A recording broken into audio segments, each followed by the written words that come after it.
आज की सुबह हम ज़बूर 144 से खुदा का कलाम सुनेंगे। मैं बता चुका हूं कि ज़बूर की किताब में ये वो आखिरी हिस्सा है जो कि दाऊद के मज़ामीर पर मुश्तमिल है,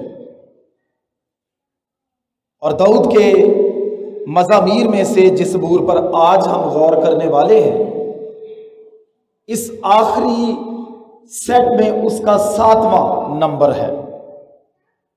और फिर ज़बूर 145 जो है वो आखिरी दाऊद का लिखा हुआ ज़बूर है जो इस ज़बूर के सेट के अंदर शामिल है। ज़बूर 144 जो है ये बड़ा ही खूबसूरत ज़बूर है।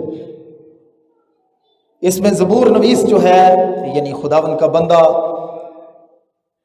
दाऊद जो है वो जो फतूहात खुदा अपने बंदा को दे चुका है उसके लिए खुदावन की शुक्रगुजारी करता है, और इसके साथ साथ जो मजीद उसे फतूहात दरकार है वो उसके लिए इस ज़बूर के अंदर खुदावन से मुनाजात इल्तिजा करता हुआ दिखाई देता है।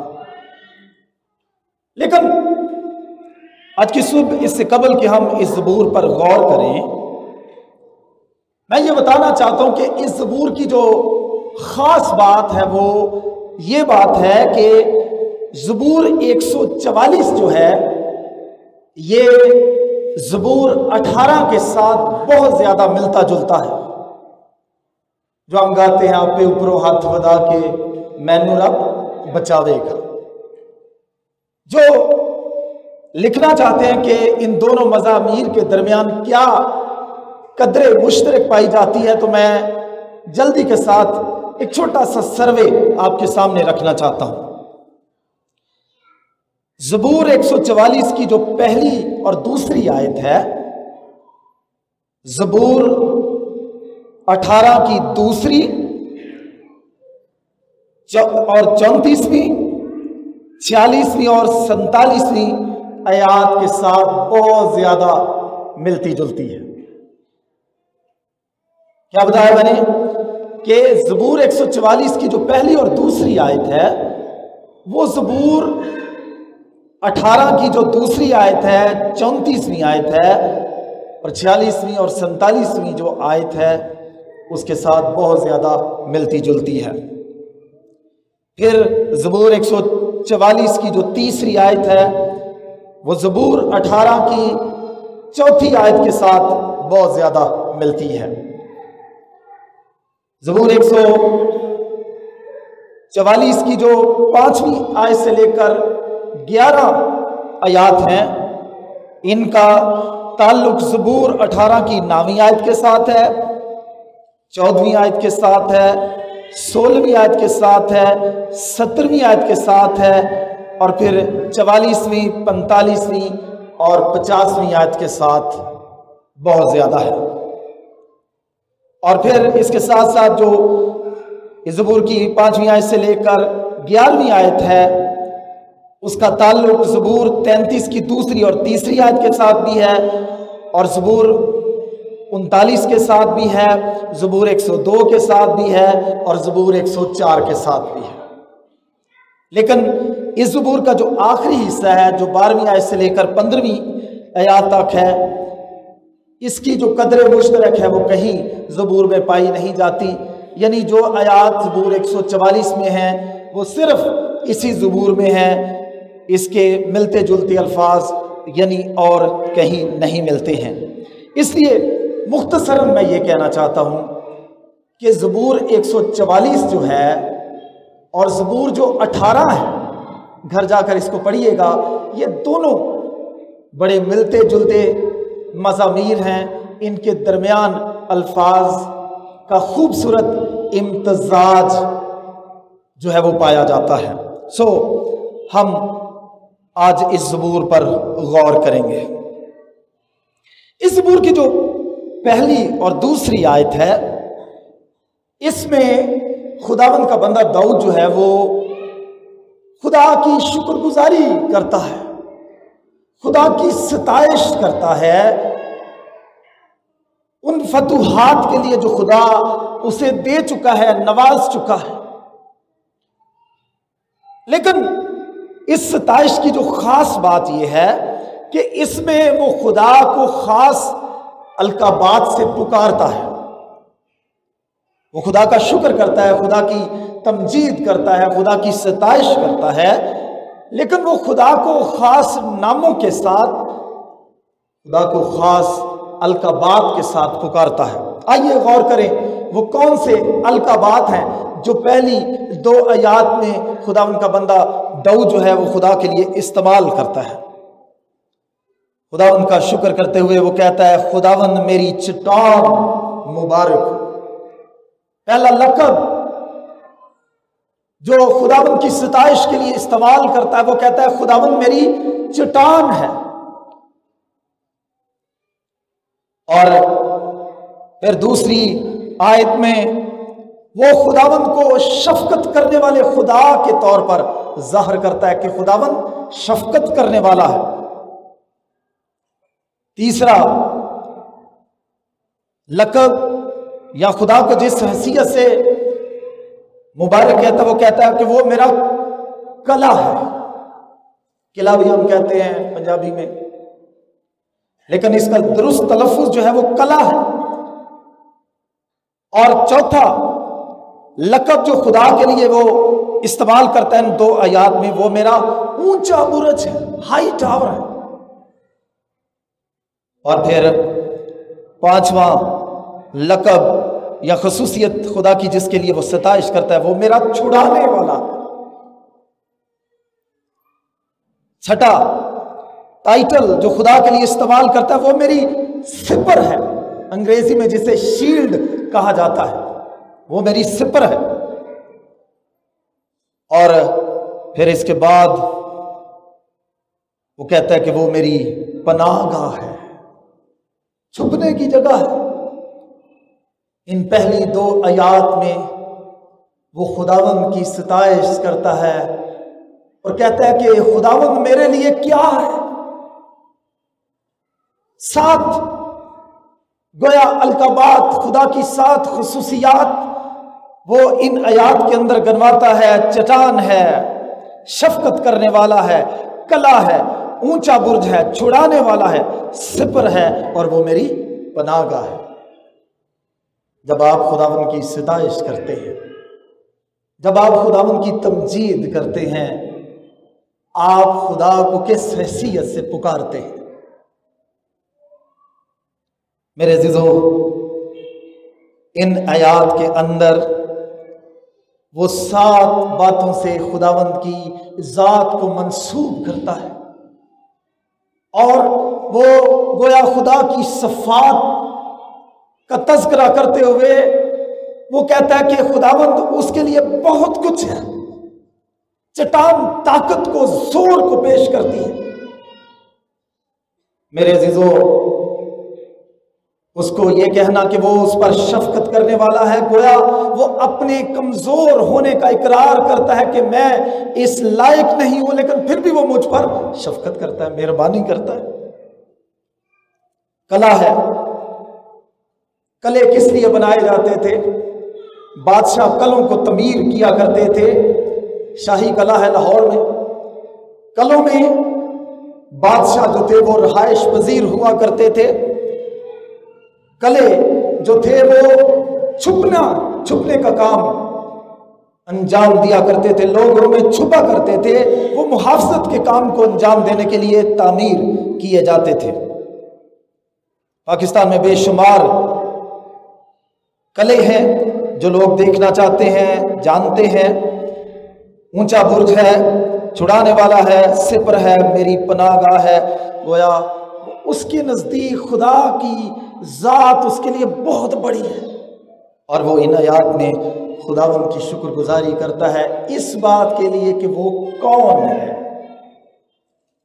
खुदा उनकी शुक्रगुजारी करता है, सताइश करता है इस बात के लिए कि वो कौन है। जब आप खुदा उनकी सताइश करते हैं, उसकी हम्द करते हैं, उसकी तारीफ करते हैं, क्या आप भी खुदावंद को इन हैसियतों से जानते और मानते हैं कि वो चट्टान है, वो शफकत करने वाला है, वो कला है, वो ऊंचा बुर्ज है, वो छुड़ाने वाला है, वो सिपर है, वो पनागा है।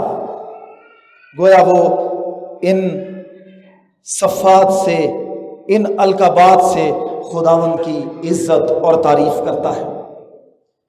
इसके साथ साथ वो खुदावंद की कुछ बातों के लिए भी तारीफ करता है कि वो उसके लिए क्या काम सर अंजाम देता है। इन 2 आयात में पहली बात जिसके लिए वो खुदावंद को मुबारक कहता है, वो कहता है वो मेरे हाथों को जंग करना और मेरी उंगलियों को लड़ना सिखाता है। पहले वो खुदावंद की सताइश करता है कि खुदा कौन है।